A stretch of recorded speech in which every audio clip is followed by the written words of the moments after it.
My dear lovely student, today I am going to talk about English subject of class 12, where you can learn through my video about all section. There are a lot of section. Step by step, I am going to share you a clear theme, vision and mission of all kind of section, step by step. Please watch the video till the end. अस्ट्रेलियामा आएका छन्। मे के भन्ने मन छ, यो कथा migration, विशेष गरेर माइग्रेसन भन्नाले बाहिर कुनै ठाउँबाट बसाइसरी आएका मान्छेलाई भनिन्छ। हो, ती बसाइसरी आएका मान्छे भनेका द यङ कपल हुन्, वैवाहिक जीवनमा। अब तिनीहरूको वरिपरिका जति पनि छिमेकीहरू छन्, ती छिमेकीहरूको बानी चाहिँ सुरुमा ती जोडीहरूलाई त्यति राम्रो लाग्दैन, किनकि तिनीहरू घरि झगडा गरे जस्तो, कहिलेकाहीँ किलाहरू ठोके जस्तो, कहिलेकाहीँ बोले जस्तो विभिन्न प्रकारका माहौलहरू भएका कारण छिमेकीहरूको त्यस्तो नेचरले गर्दा तिनीहरू तिनीहरू भन्नाले जोडीहरू सुरुमा चाहिँ छिमेकीप्रति राम्रो भाव मनमा राख्दैनन्। तर बिस्तारै घुलमिल हुँदै जाँदा तिनीहरूप्रति छिमेकीको सम्मान बढ्छ। छिमेकीलाई तिनीहरूले राम्रो दृष्टिकोणले हेर्न थाल्छन्। जब उसको श्रीमती प्रेग्नेन्ट हुन्छ, यङ कपलको श्रीमती प्रेग्नेन्ट हुन्छ, त्यो समयमा छिमेकीले साह्रै सहयोग गर्छन्। कसैले चुरोट ल्याएर दिन्छन्, कसैले कपडा ल्याएर दिन्छन्, कसैले फलफुल ल्याएर दिन्छन्। यावत्रमा उसको आफ्नै परिवार चाहिँ गरेर सहयोग गर्छन्। पछि बिस्तारै घुलमिल हुँदै गर्दा छिमेकीको नेचर, छिमेकीको बानी व्यवहार उसलाई साह्रै राम्रो लाग्छ उनीहरूलाई। यो कथा यति नै हो साथीहरू। यसको मेन थीम भन्नाले के बुझिन्छ भन्दाखेरि, हामी सामाजिक प्राणी हौँ, हामी समाजमा बस्छौँ। समाजमा बसिसकेपछि हामीले हाम्रा वरिपरिका छिमेकीहरूसँग आफ्ना दुःख सुख एकअर्कालाई साटेर जीवन बिताउनुपर्छ भन्ने यसको मुख्य उद्देश्य हो। अब परिवेश भन्नाले यो साथीहरू, यो अस्ट्रेलियाको कुनै ठाउँबाट बनाइएको अथवा रचिएको, ठाउँलाई केन्द्रबिन्दु बनाएर रचिएको कथा हो, जसका राइटर चाहिँ टिम विन्टन हुन्। अब यसलाई अङ्ग्रेजीमा म त नेपालीमा भने अङ्ग्रेजीमा कसरी ल्याउन सक्नुहुन्छ, यसै भिडियोको आधारमा तपाईँले आफैले बनाएर, किनकि तपाईँले पनि तयारी गर्नुभएको छ। मैले त अब 1 वर्ष ग्याप भइसक्यो, त्यति साह्रै त थाहा नहोला, तैपनि मैले जानेको बुझेको म सिकाउने छु। मसँग अनुभव छ, तपाईँसँग अनुभव छैन। तपाईँले पढ्नु अवश्य भएको छ, मैले पहिला पढेको थिएँ, त्यति कुराले फरक पार्छ। तैपनि मभन्दा जाने तपाईँ नै हुनुहुन्छ गरे मैले छोटो मिठो तरिकाले भन्ने प्रयत्न गरेको छु। यो कथाको मुख्य उद्देश्य के हो भन्दाखेरि, मानिस सामाजिक प्राणी हो, ऊ समाजमा बस्छ। समाजमा बसिसकेपछि आफ्ना वरिपरिका छिमेकीसँग दुःख सुख जति पनि क्रियाकलापहरू हुन्छन् एकअर्कालाई सेयर गरेर, साटासाट गरेर बाँच्नुपर्छ भन्ने यो कथाको मुख्य उद्देश्य हो। यो कथाको मुख्य उद्देश्य यो नै हो। अब यसलाई इङ्ग्लिसमा अब तपाईँ आफै मिलाएर लेख्नु होला। सुरुमा के लेख्नुहोस्, the story neighbours is written by Tim Winton. अनि के लेख्ने त, त्यहाँभन्दा पछि थोरै राइटरको बारेमा लेख्ने, अनि त्यसमा थोरै थिम लेख्ने। यति लेखिसकेपछि त्यसलाई पहिलो अनुच्छेद टुङ्ग्याउने। मैले भने the story is written by Tim Winton. The writer was best writer during his time because he has feeling to help the people. अनि the main theme of this story is we are social creature, we live in society, so that kind of having nature we have to share our any kind of activities. I mean, अब तपाईँ यसरी मिलाएर लेख्न सक्नुहुन्छ। सुरुमा तपाईँले के लेख्ने भन्दाखेरि, राइटरको द्वारा लेखिएको, यो राइटरद्वारा लेखिएको। त्यसपछि तपाईँले लेख्न सक्नुहुन्छ थोरै राइटरको बारेमा लेख्न सक्नुहुन्छ, होइन। त्यहाँभन्दा पछि मेन थिमको बारेमा लेख्न सक्नुहुन्छ। तीनवटा विषयवस्तुलाई मुख्य बनाएर पहिलो अनुच्छेद तपाईँले टुङ्गाउनु पर्ने हुन्छ 5 देखि 6 लाइनमा। अब दोस्रोमा के लेख्न सक्नुहुन्छ त भन्दाखेरि, the story begin from where, कहाँबाट स्टोरी सुरु भएको थियो, होइन। अब माइग्रेसनहरू आउँछन्, तिनीहरूको छिमेकीको वातावरण घुलमिल हुन्छन्, यसरी कसरी सुरु भएको थियो तपाईँले बुझ्नुभएको होला। द स्टोरी बिगिन छोटकरीमा बिस्तारै छोटकरीमा लेख्दै जाने हो। र तपाईँ 10-15 अनुच्छेद भन्छु, सरी 10-15 लाइन लेखिसकेपछि त्यो दोस्रो अनुच्छेद टुङ्गाउने र तेस्रो अनुच्छेदमा के लेख्ने भन्दाखेरि, तेस्रो अनुच्छेदमा सबैको निचोड निकाल्ने। अब थोरै आफ्नो पनि भाव राख्ने त्यसमा। The story is about that where we know about everything like helping nature, living on society and kind of work to share our neighbours. And so यसरी लेख्दाखेरि अनि मेन थिमलाई पनि इन्क्लुड गरेर अनि यसरी भन्ने मेन थिमलाई पनि इन्क्लुड गरेर राखेपछि यो कथाको बारेमा यति नै है त। त्यसरी अर्को एउटा कथा छ, रिस्पेक्टेबल वुमन भन्ने छ। यसमा मुख्य पात्रहरू भनेका मिसेस बरोडा, गेस्टन, गभर्नल। गभर्नल भनेको मिसेस बरोडाको श्रीमान हो अनि गेस्टन भनेको चाहिँ गभर्नलको साथी हो। हाल गभर्नल घरमा छैन, घरमा नभए पनि आफ्नो श्रीमती नभनौँ, श्रीमती घरमै छन् उनको, कसको? गभर्नलको। तर गभर्नलको साथी गेस्टन आफ्नो व्यावसायिक जीवनबाट अलि समस्या भएका कारण ऊ घरमा आउँछ। कसको त? गभर्नलको घरमा आउन भनेर आउने इच्छा गर्छ र साथीले उसको इच्छालाई सम्मान गर्दै उसलाई घर बोलाउँछ। घरमा आएको हुँदैन, घरमा उसको श्रीमती हुन्छ र श्रीमतीसँग आइसकेपछि ऊ गभर्नलको बारेमा बुझ्न खोज्छ। त्यसै तिनीहरू एकअर्कालाई कुराहरू सेयर गर्दै गर्दाखेरि पनि उसको श्रीमतीले पाउँछ कि ऊ मान्छे अर्कै टाइपको छ, नबोल्ने, नके गर्ने, शान्त शीतल स्वभावको, कसैसँग केही नबोल्ने। अनि त्यसै गरी उसको साथी गेस्टन, गभर्नलको साथी घरमा आउँछ र घरमा आइसकेपछि ऊ अलिक फ्री हुन चाहन्छ मेन्टल्ली, तसर्थ उसको घरमा आएको हुन्छ र विभिन्न ठाउँहरूमा घुम्ने, यताउता जाँदै जहाँ विभिन्न ठाउँमा घुम्छन् तिनीहरू। त्यो घुम्दै गर्दा पनि गभर्नलको साथी गेस्टनलाई मिसेस बरोडाले निकै राम्रोसँग जज गर्छ। तर जज गरे पनि उसको बारेमा खासै केही बुझ्न सक्दिने। यो देखेर उसलाई एक प्रकारको जेलसी, यो गइदिए पनि हुन्थ्यो, कस्तो टाइपको मान्छे हो, जस्तो विभिन्न प्रकारका भावना आउँछ। र पछि बिस्तारै उसको नेचर पनि बुझ्छ उसले, ऊ हेल्पिङ टाइपको मान्छे रहेको भन्ने उसले थाहा पाउँछ। र त्यसै दौरान त्यसै बिस्तारै बुझ्दै जाँदा ऊ श्रीमती गेस्टनप्रति आकर्षित भएको जस्तो पनि भाव देखिन्छ यस कथामा। यसरी समग्रमा भन्नुपर्दा ऊ एउटा श्रीमती भएर श्रीमतीले गर्नुपर्ने जिम्मेदारी वहन गरेकी छे, अथवा एउटा रेस्पेक्टेबल वुमनले आफू वैवाहिक जीवनमा बाँधिसकेपछि के कस्ता नियमहरू, के कस्तो मानमर्यादाहरू मान्नुपर्छ भन्ने मुख्य विषयवस्तुलाई यस कथाको उद्देश्य बनाइएको छ।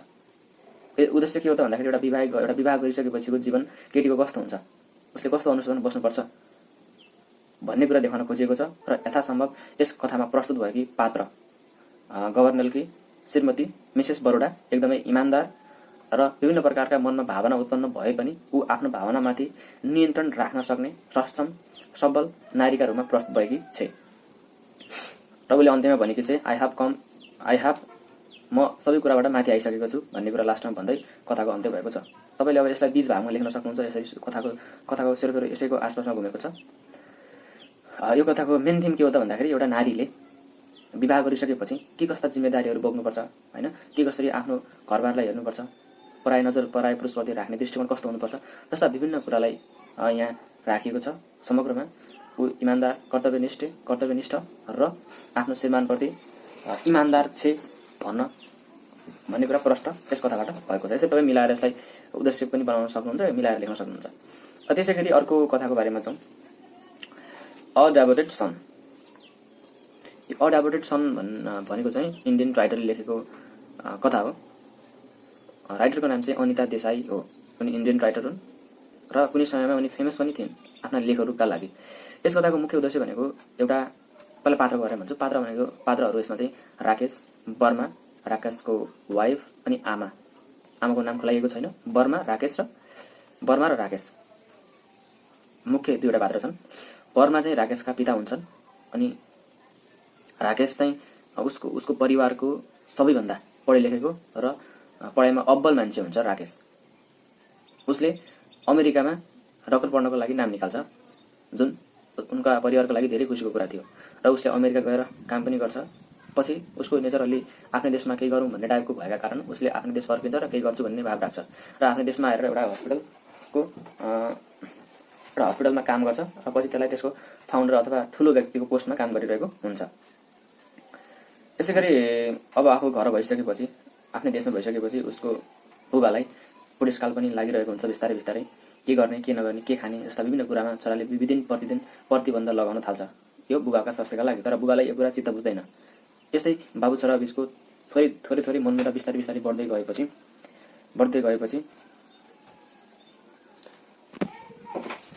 त्यसै गरी मनमुटाव दिन प्रतिदिन बढ्दै गएपछि बुबा र छोराको सम्बन्धमा अलि तीखोपन ल्याउने काम बुबाले गर्छन्।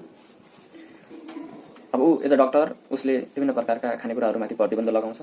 चिल्लो पिरो बुढेसकालमा खानुहुन्न भनेर बुबा भन्ने जस्ता कुराहरू गरेर सम्झाउन खोज्छ। तर त्यो कुरालाई चाहिँ बुबाले नेगेटिभ रूपमा लग्छ र आफ्ना साथीहरूसँग गएर पनि भन्छ कि मेरो छोराले त मलाई यस्तो गर्छ, मलाई खाना दिँदैन, यताउता जस्ता कुराहरू भन्न थाल्छ।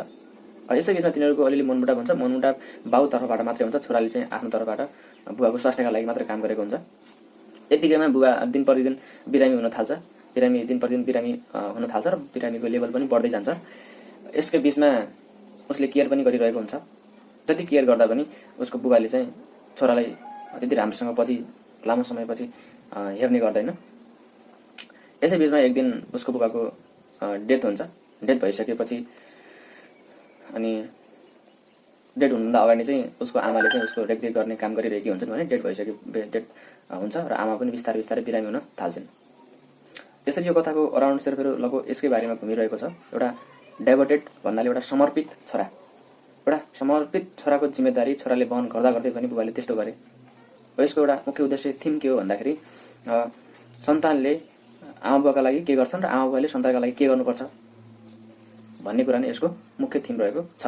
एउटा सन्तान भइसकेपछि आमा बुबाप्रतिको दायित्व के हुन्छ भन्ने कुरा यस कथाको मुख्य थिम रहेको छ। यो कथा त्यो भयो। अर्को छ हामी यो the treasure in the forest, H G. Wells. राइटरको नाम साथीहरू तपाईँले थाहा पाउनुपर्छ। थाहा पाउनु अब कसरी थाहा पाउनु लग्नुहुन्छ, याद गरेर हुन्छ कि के गरेर हुन्छ, तपाईँले राइटरको नाम थाहा पाएकै राम्रो, प्लस पोइन्ट हुन्छ। अब यो द ट्रेजर इन द फरेस्टमा चाहिँ दुईजना पात्रहरू हुन्छन्। तिनीहरूले सपना देख्छन् कि कुनै ठाउँमा गयो भने त्यहाँ सुनको गुफा छ, सुनको गुफामा गएर सुन ल्याउन सकिन्छ भन्ने सपनामा देख्छन् र सपनामा कुनै म्याप पनि प्राप्त गर्छन् तिनले, होइन। त्यो म्याप जङ्गलको बाटो हिँड्दै गर्दा तिनले म्याप पनि पाउँछन्, एउटा नक्सा त्यो ठाउँ जाने, र जाँदै गर्दा धेरै स्ट्रगलहरू गर्छन् तिनले बाटोमा। पछि फाइनल्ली तिनीहरूले त्यो नक्सा अनुसार गएर त्यो गुफा भेटाउँछन्। गुफा भेटाउने बित्तिकै त्यो ठाउँ त्यति खतरनाक हुन्छ, किनकि त्यो ठाउँमा लेउ लाग्ने यताउता। अनि त्यहाँको दुईजना पात्रहरूमध्ये पहिलो पात्रले चाहिँ त्यो भाटो कुनै काठको टुक्रालाई समान्न खोज्दाखेरि त्यसलाई चुमेपछि बिस्तारै पहिला सुरुमा त केही पनि हुँदैन, बिस्तारै बिस्तारै उसको स्वास्थ्य बिग्रिँदै जान्छ। स्वास्थ्य बिग्रिँदै गइसकेपछि एकाएक उसको मृत्यु पनि हुन्छ र साथी चाहिँ रुक्दैन। साथी चाहिँ भित्रै गुफामा जान्छ। जब उसले भित्रै गएर सुन समात्न खोजेपछि उसलाई पनि उसको स्वास्थ्यमा पनि परर पर्दै जान्छ र परर पर्दै गएपछि सुन ल्याएर बाहिर आउने क्रममा उसको पनि डेथ हुन्छ। यसरी यो कथाको सेरोफेरो घुमिरहेको छ। समग्रमा के बुझ्न सकिन्छ भन्दाखेरि यस कथामा दुईवटा पात्र छन्। दुईवटा पात्र चाहिँ सुनको खोजीमा गइरहेका छन् र तिनीहरूले धेरै स्ट्रगल गरिरहेका छन्। स्ट्रगल गरे अनुसार तिनीहरूले सुन ल्याउन खोज्दा त्यहाँ तिनीहरूको मृत्यु भएको छ। र यसको मुख्य उद्देश्य भन्दाखेरि ग्रिडी पिपल, लोभले लाभले बिलाप हुन्छ भन्नु नै यसको मुख्य उद्देश्य रहेको छ। धेरै लोभ गर्नु पनि स्वास्थ्यका लागि हानिकारक हुन्छ। धेरै लोभ गर्नु पनि स्वास्थ्यका लागि, धनका लागि, हाम्रो सम्पूर्ण जीवनका लागि हानिकारक हुन सक्छ भन्ने चाहिँ यसको मुख्य उद्देश्य हो। यसरी कथाको सुरु हुन्छ र यसरी कथाको अन्त्य हुन्छ। तपाईँले यसलाई मिलाएर लेख्नुपर्ने हुन्छ।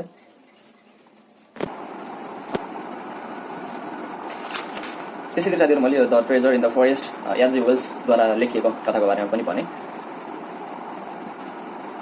यसमा चाहिँ दुईवटा पात्रहरू छन् जुन चाहिँ खजानाको खोजीमा जान्छन्। यो कथाको नाम पनि the treasure in the forest, जङ्गलभित्र खजाना भन्ने यसको नामै छ। त्यो खोज्दै गर्दाखेरि तिनीहरूले म्याप पाउँछन्। म्याप अनुसार तिनीहरू अगाडि बढ्दै जान्छन्। अगाडि बढ्दै जाँदाखेरि विभिन्न प्रकारका कठिनाइहरू आउँछन्। ती कठिनाइहरूलाई पार गर्दै अगाडि जान्छन्। तर एउटा साथी चाहिँ जब खजानाको नजिक पुग्छन्, एउटा साथीले चाहिँ त्यो भाटो छुन्छ अथवा त्यो भाटोले बित्छ उसलाई। त्यो बिचेपछि सुरुमा त उसलाई केही नै हुँदैन। केही समयपछि चाहिँ उसलाई स्वास्थ्यमा प्रभाव देखिन थाल्छ। बिस्तारै बिस्तारै ऊ बिरामी भएको जस्तो महसुस हुन्छ र एकाएक उसलाई सास फेर्न गाह्रो भएर उसको ठाउँमै मृत्यु हुन्छ। त्यसै गरी अर्को साइड चाहिँ अगाडि खजाना नजिक नै पुग्छ। ऊ खजाना जब उसले खजाना समात्छ र गोजीमा भर्न थाल्छ, त्यसै बखत उसलाई सास फेर्न गाह्रो भएको महसुस हुन्छ र उसको पनि केही क्षणपछि उसको पनि इन द एन्ड त्यहाँनिर डेथ हुन्छ। यसरी यो कथाको मेन पर्पस चाहिँ के देखाउन खोजेको छ भन्दाखेरि धेरै लोभ गऱ्यो भने त्यसले के निम्त्याउन सक्छ, कस्ता प्रकारका समस्याहरू निम्त्याउन सक्छ भन्ने उद्देश्य यसले सार्वजनिक गर्न खोजेको छ र हामीले सिकाउन खोजेको छ। त्यसैले हामीले कहिले पनि अत्याधिक लोभ गर्ने बानी गर्नुहुन्न भन्ने सन्देश यस कथाले दिन खोजेको छ। यसरी तपाईँ मिलाएर लेख्न सक्नुहुन्छ। सुरुमा चाहिँ the story the treasure in the forest is written by H G. Wells. The story is about greed and what can do greed to people. So यसरी तपाईँ मिलाएर लेख्न सक्नुहुन्छ। सुरुमा चाहिँ यसले by the greed what we can suffer, what we can face lot of problems, like यसरी मिलाएर तपाईँ लेख्न सक्नुहुन्छ अन ल्याङ्ग्वेज। यदि इङ्ग्लिसको तपाईँ ल्याङ्ग्वेज ठिकठाक छ भने तपाईँ मजाले राम्रो नम्बर ल्याएर पास गर्न सक्नुहुन्छ। त्यसको बारेमा त अघिल्लो भिडियोमा चाहिँ म बनाउने प्रयत्न गरौँला। अहिले चाहिँ हामी अर्को स्टोरीतिर जाउँ। अनि the half colours I of Buddha and slowly singing song भन्ने छ। यो चाहिँ बुद्धका मृगनयनी आँखा जसले सगरमाथालाई हेरिरहेका छन्। टपिकको नाम नेपालीमा के हुन्छ भन्दाखेरि मृगनयनी आँखा। यो कथाको लेखक चाहिँ शङ्कर लामिछाने हुन्, जो प्रसिद्ध कथाकार पनि हुन्, नेपालका हुन् उनी। यस कथामा चाहिँ नेपालको सुन्दरता, सांस्कृतिक विविधता र वातावरणीय फाइदाहरू, नेपालका सुन्दर पक्षहरूको बारेमा उनले एउटा टुरिस्टलाई गाइड गरेका छन्। त्यसैको वरपर त्यसैको सेरफेरमा यो कथा घुमेको छ। यसको मेन थिम चाहिँ के हो भन्दाखेरि नेपाल आफैमा अपराम्परा, नेपाल आफैमा सुन्दरताले भरिपूर्ण छ, तर सुन्दरताका स्रोत र साधनहरूलाई हामीले संरक्षण गर्दै टुरिस्टलाई अझ आकर्षणको केन्द्र बनाउनुपर्छ भन्ने चाहिँ यस कथाको मुख्य उद्देश्य रहेको छ। त्यसै गरी हामी अब एउटा अर्को कथामा जाउँ। एउटा माई ओल्ड होम, त्यो अगाडि भन्नुपर्ने छ, छोडेछ साथी, अहिले म यसो भन्दैछु। माई ओल्ड होम, मेरो पुरानो घर। यो कथाका लेखक चाहिँ लु जुन हुन्, जुन चाइनिज राइटर हुन्। यो कथामा चाहिँ तिनले पढाइको सिलसिलामा बाहिर गएको र बाहिर लामो समयसम्म बसेपछि, लामो समयको अन्तरालपछि गाउँ फर्केको, र गाउँ फर्केपछि उसले सबै कुरा फरक पाएको। आफ्नो साथीको अवस्था, साथीले कहाँ के गरिरहेको छ, विभिन्न प्रकारका अवस्थाहरू फरक फरक पाएको हुँदा ऊ अहिले चिन्तित स्वभाव, उसले चिन्तित पनि देखिन्छ। यसरी परिवर्तन भयो, यसरी हाम्रो ठाउँ परिवर्तन भयो, यसरी हाम्रो बाल्यकाल परिवर्तन भयो जस्ता विभिन्न कुराले ऊ चिन्तित देखिन्छ। यसैको आसपासमा कथामा विभिन्न प्रकारका विषयवस्तुहरू हुट्याउने कोसिस गरिएको छ र मेनली कथा भनेको उसको बाल्यकालसम्म, उसको गाउँको बारेमा, उसको ओल्ड होमको बारेमा, उसका साथीहरूको बारेमा, उसको सङ्गतको बारेमा रहेको छ। यसको मुख्य उद्देश्य भनेको साथीहरू जहाँ जे जता जहाँ रहे पनि आफूले आफ्नो जन्मथलो कर्मथलो छोड्नु हुँदैन र त्यसलाई माया गरेर त्यसको के भन्छन् त्यसलाई, त्यसलाई माया गरेर त्यसलाई अनि संरक्षण गर्दै आफ्नो जीवनयापन गर्नुपर्छ भन्ने चाहिँ यस कथाको मुख्य उद्देश्य रहेको छ। तर यो कथा चाहिँ त्यति महत्त्वपूर्ण चाहिँ छैन साथीहरू, तर यो यस्तो कुराहरू चाहिँ बुझिराख्नुहोस्, त्यसै परिसँग मिलाएर लेख्न सहज हुन्छ। यिनै थिए आजका कथाहरू हिस्ट्री सेक्सनका। यी कथाहरूमा सबैभन्दा महत्त्वपूर्ण कथा चाहिँ के हुनसक्छ भन्दाखेरि एउटा नेबर्स हुनसक्छ, एउटा रेस्पेक्टेबल वुमन हुनसक्छ, अर्को डेभोटेड सन भन्ने हुनसक्छ, अनि अर्को चाहिँ यो माई ओल्ड होम। यी चारवटा चाहिँ अलि मुख्य छन्, महत्त्वपूर्ण छन्। यी चारवटालाई विशेष फोकस गरेर अथवा सबैलाई तपाईँले ध्यान दिएर अगाडि बढ्नुभयो भने लगभग हिस्ट्री सेक्सनबाट तपाईँलाई कुनै पनि समस्या हुने छैन। आशा छ तपाईँलाई यस भिडियोले सहयोग गर्नेछ र अन्य भिडियोमा चाहिँ म अगाडि अब आउने भिडियोमा चाहिँ पोइम सेक्सनको बारेमा भन्नेछु। तपाईँले पनि धेरै कुराहरू बुझिसक्नु भएको छ। मैले थोरै रिभिजन टाइपको बनाएर क्विकली बनाउने प्रयत्न गरेको छु। आजलाई यस भिडियोमा यति नै। अन्य कुरा अर्को भिडियोमा। हस्, धन्यवाद।